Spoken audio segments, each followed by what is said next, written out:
সামান্য তেল দিয়ে অনেকক্ষণ ধরে প্রদীপ জ্বালানোটা আমার কাছে অবিশ্বাস্য হলেও আমি নিজে যখন বানিয়ে দেখলাম তখন কিন্তু আমার কাছে বিশ্বাস জেগেছে। আসলে বেশ কয়েকদিন ধরে ইউটিউবে ট্রেন্ডিং ভিডিও কালী পুজোর জন্য যে জলের ওপর বাতিগুলো জ্বালানো হচ্ছে সেটা থেকে ইন্সপিরেশন হয়ে আমিও ভাবলাম বানিয়ে ফেলি। অলরেডি তোমরা শর্টসে দেখেছো আর অনেকেই আমাকে কমেন্ট করেছো। আমি কয়েকটা বড় ভিডিওর ক্লিপ নিয়ে রেখেছি, তাই তোমাদের সাথে শেয়ার করছি। দেখো, এটা প্লেন আমি জল দিয়েছি, তারপরে কিছু গোলাপ ফুল আর দোপাটি ফুল দিয়েছি যাতে একটু দেখতে এবং গর্জিয়াস এবং অ্যাস্থেটিক লাগে।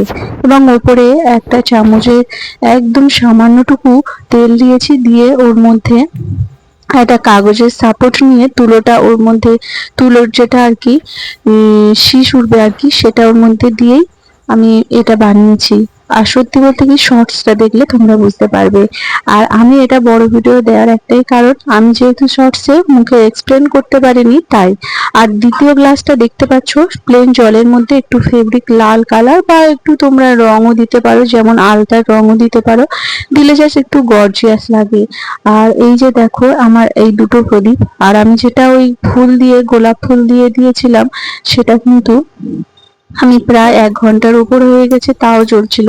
তারপরে আমি লালটা দিয়ে বানিয়েছি, তারপরে তো বেশ অনেকক্ষণ কিন্তু জ্বলেছিল।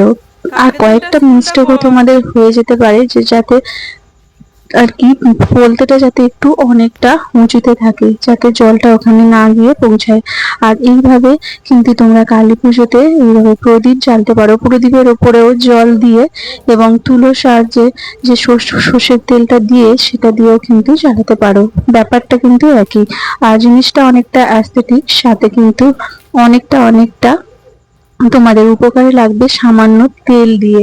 আর অনেকটা তেলও লাগবে না, আর অনেকটা তেল দিলে কি হয়, তাড়াতাড়ি প্রদীপ জ্বলেও নিভে যায়। কিন্তু জলের সাহায্যে যেহেতু অল্প কিছুটা তেল দিলেও জল বেশিক্ষণ জ্বলতে দেয় না, তাই ওটার সাহায্যে ধীরে ধীরে জ্বলে।